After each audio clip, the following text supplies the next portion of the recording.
warahmatullahi wabarakatuh. Jalan-jalan ke Pulau Bali, jangan lupa beli oleh-oleh. Selamat pagi Bapak Ibu Komisi, semoga sehat dan berbahagia. Alhamdulillahirrahmanirrahim. Perkenalkanlah, nama saya Nur Indah Wijastuti. Saya Wijaya Islam Muda dari Badan Kepegawaian dan Pengembangan Sumber Daya Manusia Kabupaten Sragen. Pada kesempatan ini, saya akan menyampaikan strategi pembelajaran mata pelatihan standar kinerja pelayanan yang merupakan salah satu mata pelatihan pada AG3 dalam pelatihan kepemimpinan administrasi. Saya akan menyampaikan strategi pembelajaran secara online atau daring, di mana alokasi waktu yang disediakan untuk mata pelatihan ini adalah 9 JP dengan 1 JP-nya adalah 45 menit. Pada sesi yang pertama yang dilakukan secara sinkronus dengan menggunakan Zoom Meeting, saya akan melakukan kegiatan pendahuluan. Kegiatan pendahuluan ini sangat penting untuk menciptakan bina suasana yang menyenangkan dan membuat nyaman antara peserta dan pengajar atas selama pembelajaran. Saya biasanya akan membacakan sebuah pantun atau juga bisa mengajak peserta untuk mengucapkan jel-jel, dan juga saya nanti akan memutarkan musik untuk peserta relaksasi dengan storytelling yang saya sampaikan. Setelah bina suasana ini saya lakukan, kemudian saya akan memperkenalkan diri saya kepada peserta. Karena katanya tak kenal maka tak sayang. Saya juga akan meminta peserta untuk memperkenalkan diri, menyebutkan nama dan instansi dari mana mereka berasal. Selanjutnya, saya akan meminta 2 atau 3 peserta secara acak untuk menyampaikan apa harapan mereka terhadap materi standar kinerja pelayanan yang akan kita diskusikan pada hari ini. Masih dalam kegiatan pendahuluan, saya akan menyampaikan deskripsi singkat mata pelatihan ini, menyampaikan tujuan pembelajaran atau hasil belajar yang ingin dicapai dan indikator apa saja yang menunjukkan keberhasilan belajar dari mata pelatihan ini. Pada materi pokok yang pertama, standar kinerja pelayanan dan indikator kepuasan pelanggan, saya akan memulai dengan menjelaskan konsep kinerja. Selanjutnya untuk submateri pokok konsep pelayanan, saya akan mencoba menggali dulu dari peserta apa yang mereka ketahui tentang dasar hukum dari pelayanan dan substansi amanah dari dasar hukum tersebut. Saya akan meminta peserta menuliskan dalam fasilitas Mentimeter ataupun menuliskan di chat dari Zoom. Nah, dari apa yang disampaikan peserta, kemudian saya akan konfirmasi, saya akan menjelaskan konsep pelayanan.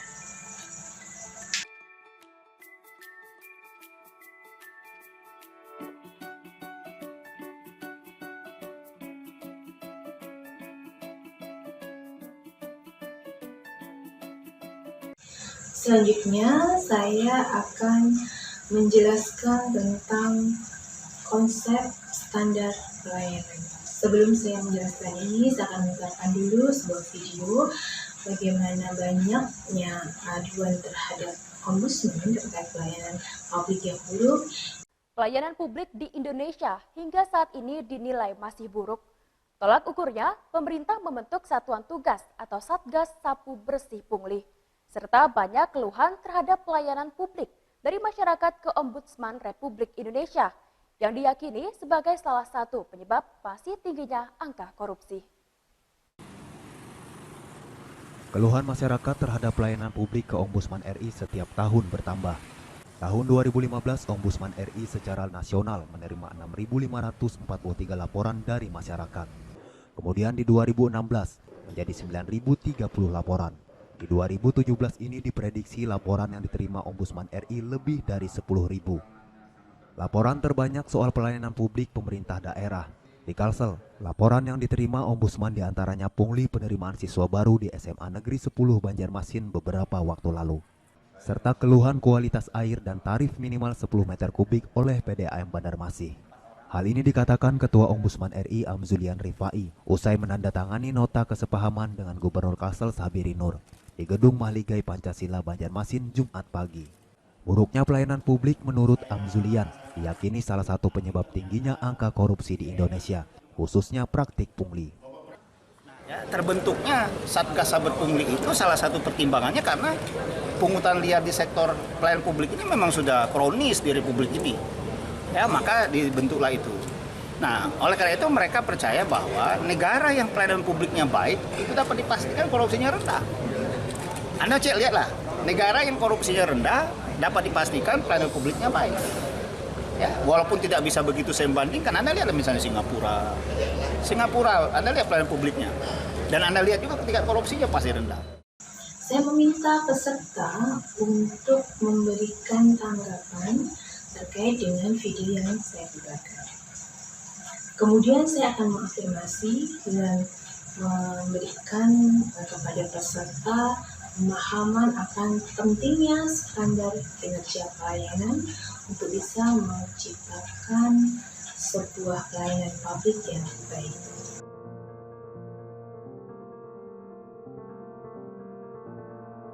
Pada materi pokok yang kedua, yaitu efektivitas dan efisiensi implementasi standar kinerja pelayanan, saya akan membahas 3 materi atau submateri pokok.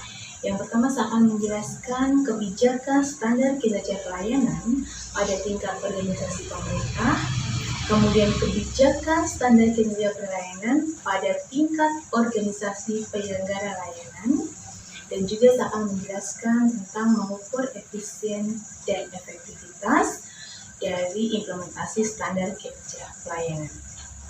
Setelah saya memberikan materi-materi tersebut dengan metode ceramah, kemudian saya ingin agar peserta juga merasakan langsung tentang pengukuran efisiensi dan efektivitas ini. Saya akan memberikan sebuah kuesioner berupa Google Form tentang evaluasi penyelenggaraan iklan. Nah, ini peserta yang akan langsung bisa merasakan bagaimana mengukur efisiensi dan efektivitas dari sebuah kinerja pelayanan, yaitu di dalam halnya adalah pelaksanaan iklan. Kemudian materi pokok yang ketiga adalah pengelolaan dan pemberdayaan sumber daya dalam peningkatan kinerja pelayanan. Submateri pokok yang ada dalam materi pokok yang ketiga ini, yaitu yang pertama pengelolaan dan pemberdayaan sumber daya manusia, pengelolaan dan pemberdayaan sarana dan prasarana pelayanan, dan pengelolaan dan pemberdayaan sumber daya teknologi. Setelah penyampaian materi yang saya lakukan dengan ceramah, juga menggunakan video pendek, selanjutnya saya akan memberikan tugas kepada peserta, yang tugas ini nanti sebagai produk dari mereka yang akan dilakukan secara asinkronis. Dalam membagi kelompok, saya akan memperhatikan jumlah peserta dan juga titik lokus keberadaan mereka selama mengikuti pembelajaran mereka melalui Zoom meeting ini. Tugas pertama yang saya berikan adalah meminta peserta membuat sebuah standar kinerja pelayanan dari suatu layanan tertentu. Saya membebaskan bisa memilih kecamatan atau perizinan dan atau unit layanan yang lain.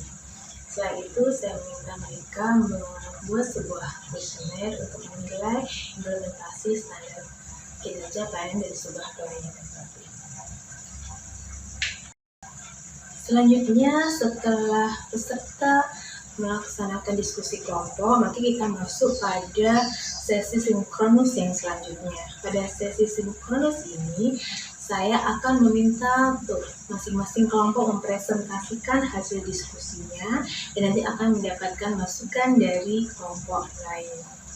Setelah selesai pemaparan, maka saya akan masuk pada kegiatan terakhir, yaitu penutup. Yang pertama, saya akan menyimpulkan hal-hal atau materi yang sudah kita diskusikan bersama satu hari ini tentang standar kinerja pelayanan. Dan tak lupa, saya akan melakukan evaluasi pembelajaran kepada peserta. Evaluasi ini akan saya gunakan aplikasi Quizizz, sehingga peserta akan lebih termotivasi dan tertarik dalam melaksanakan evaluasi pembelajaran ini. Setelah evaluasi pembelajaran, saya juga akan memberikan motivasi kepada para peserta akan pentingnya pembentukan standar kinerja pelayanan ini untuk bisa meningkatkan pelayanan publik.